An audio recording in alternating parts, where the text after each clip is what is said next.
When I say social media, where does your brain default? Instagram, Snapchat, Twitter, OnlyFans. Bet you didn't think LinkedIn, did you? Okay, maybe you did because you read the title of the video, but without that, most of you wouldn't have thought of that. That's because you're nothing. You're worthless. You have no ambition. You're never going to get anywhere in life, according to the users of LinkedIn. I mean, originally meant to be like a professional networking website, LinkedIn has devolved into a subsidiary of ratemyschlong.com, where like supposed professionals have virtual dick measuring contests over their morality and their professional accomplishments. It's such a bizarre paradigm. Like grown-ass men use LinkedIn more than a teenage girl uses TikTok.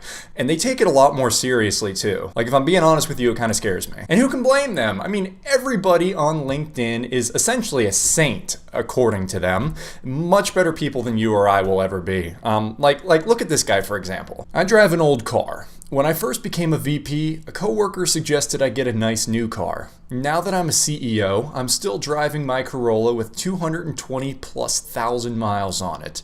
To me, it's not about what you drive or your job title, but how you treat people, your integrity, and work ethic that really matter.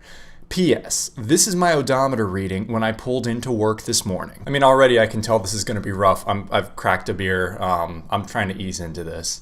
I mean, first of all, if you actually look at this guy's company, what he is actually the CEO of, this Jury Box Technologies, it has 3 employees. I mean, this is literally the equivalent of somebody putting up a dropshipping store and making a sale and saying they're the CEO of trendyfastfashion.net. It kind of loses all credibility right there. I mean, good for him. He started a company. I'm not trying to take away from that, but calling yourself the CEO of something that has 3 employees, I don't really vibe with it. I mean, he's probably making less money right now than he was when he was a VP at another company. So yeah, I kind of get him keeping his 30-year-old Corolla.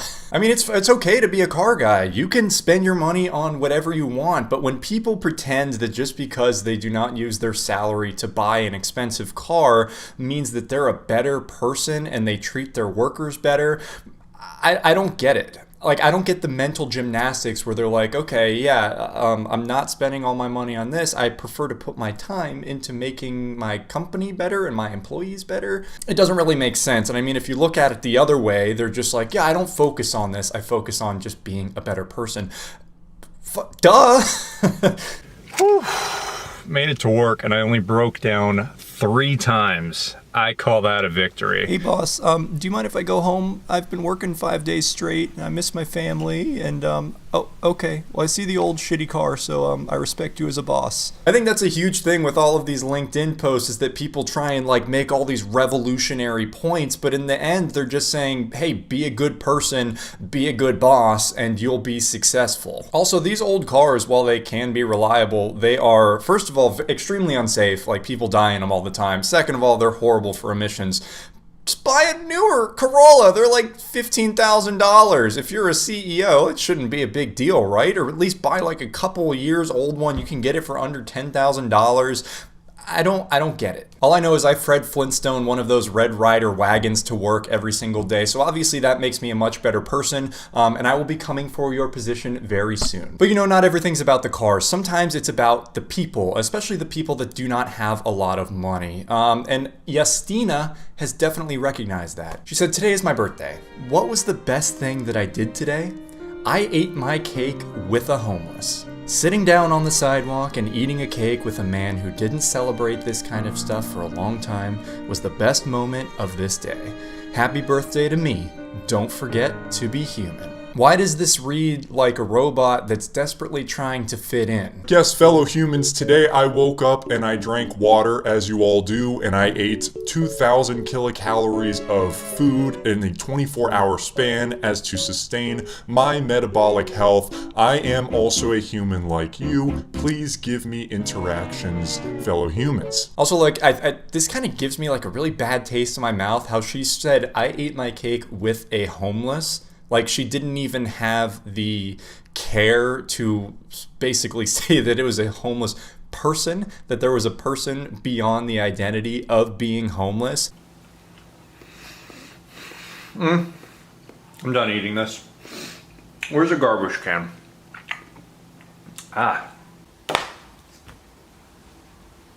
LinkedIn's gonna love this shit. Now, this is awesome. I mean, go ahead, homeless people, yeah, they definitely are people as well. You want to, if you can spare to give them a little bit of money, definitely do that. If you can spend time with them, that's awesome. I mean, what she did was a great thing, just kind of showing a little bit of morality towards this person. But when you start talking about it on LinkedIn and you frame it under the thinly veiled lesson to be human, that's where things start to fall apart. I mean, what's the lesson to be learned here? Treat homeless people like a person?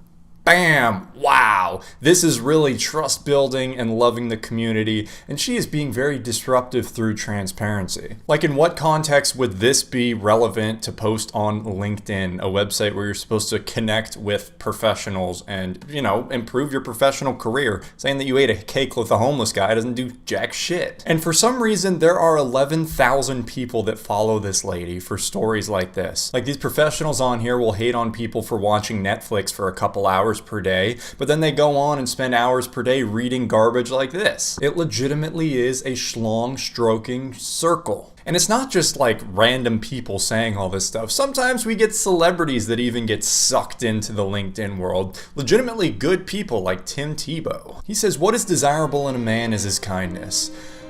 We need to stop saying negative things about other people. I mean, half of me thinks he's just taking the piss out of everyone by saying this because it's such like a say nothing thing, and it's a tweet that I'm almost positive he did not tweet on a LinkedIn post that I then found on Reddit. It seems weird. Honestly, I like this a lot more than like the super long embellished stories. It's just so simple and so pure. I would actually follow an account of somebody that just made posts exactly like this. Don't kick that stray dog on your way to work. Cyberbullying is not okay. Do not steal money from homeless people. Like, those are legitimate lessons that I didn't have to waste 90 minutes of my life reading. Let's keep them coming. Also, it kind of throws me off when super celebrities like this have a LinkedIn. It's like, haven't you moved far beyond this? Like, you don't have to stoop down to this level, dude. You've made it. You can get away from all these people. Now, this is a really good one. I'm surprised I have not seen this posted by a drop shipping or Forex guru. It says, stop reading 52 books a year. Publish one. Stop listening to 10 podcasts a week. Record one. Stop reading 30 blog posts about the same thing. Write one. There's no reward for the most consumption. Creation, do it consistently enough, and the reward is time freedom. So essentially what I'm getting out of this is that hobbies and things that you do for your enjoyment are bad, and that endless content creation and just sucking the soul out of yourself is what you're supposed to be doing. Kind of just like vomiting content out into the void, and eventually that's going to make you rich because, positive affirmations. This is literally why we have so many just bullshit gurus out here. It's like, saturate the market with your garbage and you will be rich. Also, if everyone followed this advice, wouldn't there be nobody left to actually consume all that content? Man, it is just a beautiful day outside for a walk and a podcast. Hey, what's up, guys? This is Zach with... I think that opens up a much bigger just topic to talk about, where there's just more and more people creating content and less people actually consuming it, and so it just kind of it gets harder and harder to actually make it. That's a topic for another video. Also, you're doing all this stuff, first of all, if you just want to do it for enjoyment, good, but a lot of people are actually doing this to learn. So if they start making educational content about stuff that they're kind of still actively learning about, that means that they're going to put content out there that is not very good. It's very amateur, and it's going to flood the market, and it's going to give people bad information. But hey, that's okay because you're making a quick buck. I just legitimately don't know how people write this and then they hit submit and they're like, yeah, that was a good post. I'm making it. Now, here's something that is absolutely just textbook pandering. As you can see by the engagement, we have 250,000 people reacting to this. We hired someone with zero experience. We thought he would be a great fit with our culture, so we took a chance. He has since been promoted twice. Sometimes people just need a chance. Agree? First of all, why the hell you write like that? Who in the actual world actually talks like that? When you put spaces in there, it just kind of...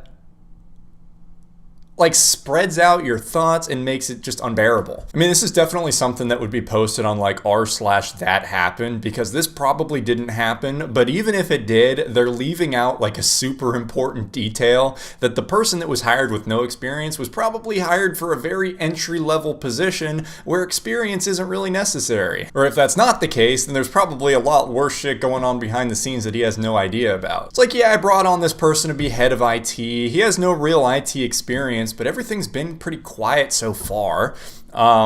We have had 3 data breaches in the past week. Also, apparently this guy is the owner of a multi-level marketing company, which does not surprise me at all. That actually kind of opens up something that's true across every single one of these people that's posting, and that they typically don't have a legitimate business. Their entire business is creating these viral pandering type posts on LinkedIn and suckering people in to follow them, and then they use that kind of BS, like made up clout, to market like their brand marketing or like social media marketing, whatever they do. A lot of it's like brand building stuff. They just use it to do that. So in itself, it's kind of like a multi-level marketing scam. Now this one, I don't even know how this one's on LinkedIn, because it is straight up just like masturbation in an actual social media post. This guy said, when I started my new job as a CEO, I was offered a reserved parking space right next to my office. However, I politely declined. Instead, I chose to park in the very last row of our campus parking lot.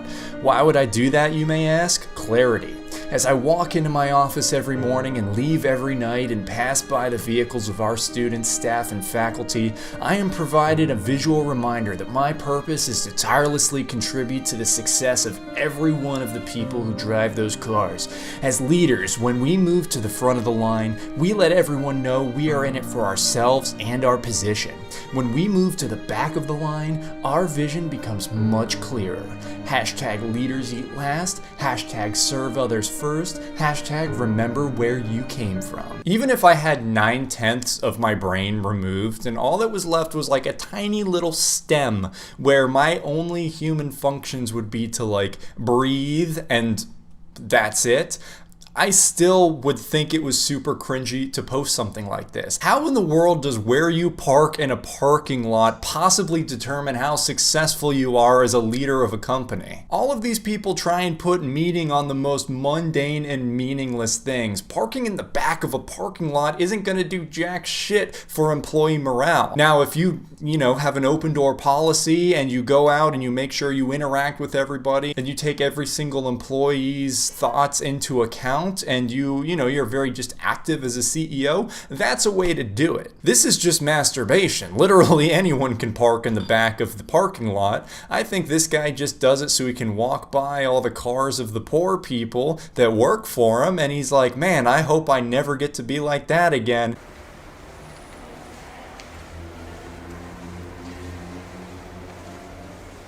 Fucking pores.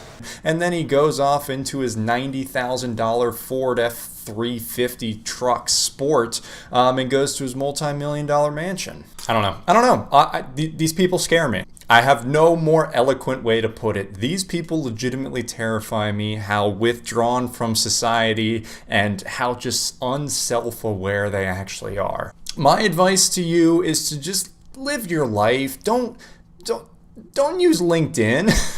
I've gotten no benefit out of LinkedIn. I've just been reached out to recruiters who want to try to get me to work at Kohl's part-time, and I've just seen this crap on my timeline. That's it. I don't know, you'd probably get better business advice just by like following Belle Delphine on her Twitter and OnlyFans, seeing how she's able to kind of like ride social trends and capitalize on things. I've learned a lot more from that than all this. Whatever, follow me on LinkedIn for daily inspirational posts. Subscribe to me down here on YouTube. Hit the bell icon so you always get updated. Yeah, I'll see you in the next video. Hey guys, thanks for watching that last video. Hope you enjoyed it. I enjoyed making it. Go ahead and look at those videos over there. Those are pretty interesting. They're 2 super hot videos that YouTube thinks you're gonna like. Subscribe to my channel once again. Go to my website. I got some stuff on there. I'll see you around,